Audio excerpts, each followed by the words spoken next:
You are listening to Radio Long Island City, recorded at our studios near Hell Gate, 9 kilometers north of the Harbor Hill Moraine.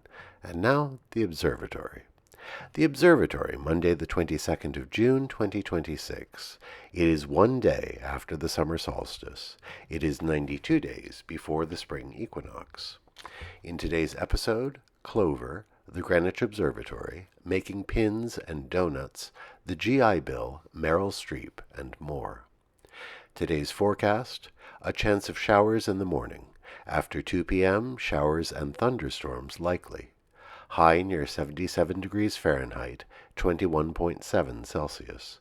Light east wind becoming southeast at 8 to 13 miles per hour over the course of the morning. The sun rises today at 5:25 a.m. Solar noon takes place today at 12:58 p.m. The sun sets today at 8:31 p.m. Civil twilight ends at 9:04 p.m. and nautical twilight ends at 9:47 p.m. The length of daytime today is 3 seconds shorter than yesterday. The moon is in its waxing gibbous phase and is 58% full at midday. The moon sets today at 12:50 a.m., and then it rises again at 12:54 p.m. These are the predicted tides today for Horns Hook. In the early morning, high tide, 4:56 a.m., 1 meter 34. In the late morning, low tide, 11:03 a.m., 18 centimeters. In the evening, high tide, 5:59 p.m., 1 meter 52. This is the Monday Reservoir Report for New York City. The Delaware Watershed, Cannonsville, 90% full. Papacton, 94%. Neversink, 94%. Rondout, 96%. The Catskill Watershed, Schoharie, 75%. Ashokan, 94%. The Croton System, 99% full. In our shared realm of plants and animals, 2 kinds of clover freely seed themselves in the lawns of our parks, white and red clover. The funny thing is that for people who have grass lawns, clover is usually treated as a weed.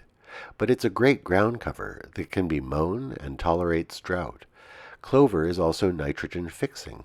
That means it needs little in the way of fertilizer. Whether by design or not, it commonly shows up in parks. The clover flower comes in 2 varieties, the white, which is quite small and delicate, and the red, actually purple, which has slightly larger flowers. And if you look at the structure of the purple flowers, you see their structure is quite formal, a neat ball of petals that holds its spherical shape. Both types attract honeybees, so between mowings you do have to be attentive if you walk barefoot on the lawn. Commemorations.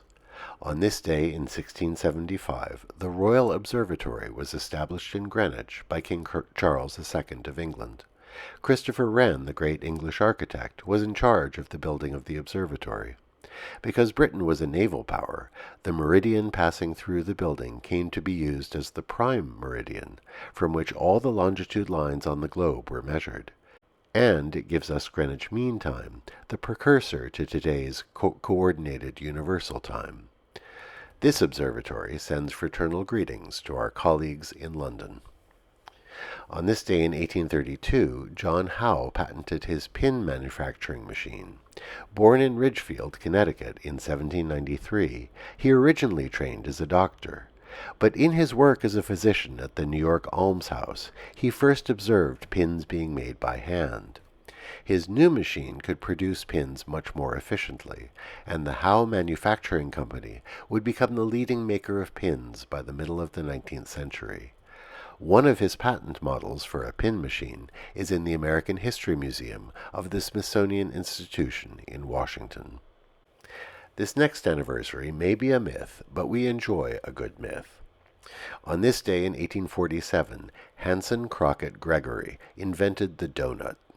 Born on the Maine coast, he had shipped out as a seaman. At the tender age of 16, while at sea, he grew impatient with the fried dough snacks prepared on board. The centers were always underdone. He came up with the idea to cut the center out before the donut was cooked, and the new shape ensured the whole confection came out perfectly and evenly cooked. When he returned home, he taught his mother the new trick, and she popularized the newfangled donut up and down the Maine coast. There's even a plaque in honor of Gregory's invention at the old family farm in Rockport, Maine. Chew on that. On this day in 1944, President Franklin D. Roosevelt signed the GI Bill. It would give GIs returning from the war a host of benefits, including paying for their education. Not only was it a gesture of gratitude to those who had served, but it helped build a prosperous middle class after the war. Today we wish a happy birthday to Meryl Streep, born this day in 1949. What a range she has as an actress. Think of the vulnerability of her divorced mother in Kramer vs. Kramer, the deeply scarred Holocaust survivor in Sophie's Choice, or her portrayal of Margaret Thatcher as a steely Iron Lady. Happy birthday, Meryl Streep.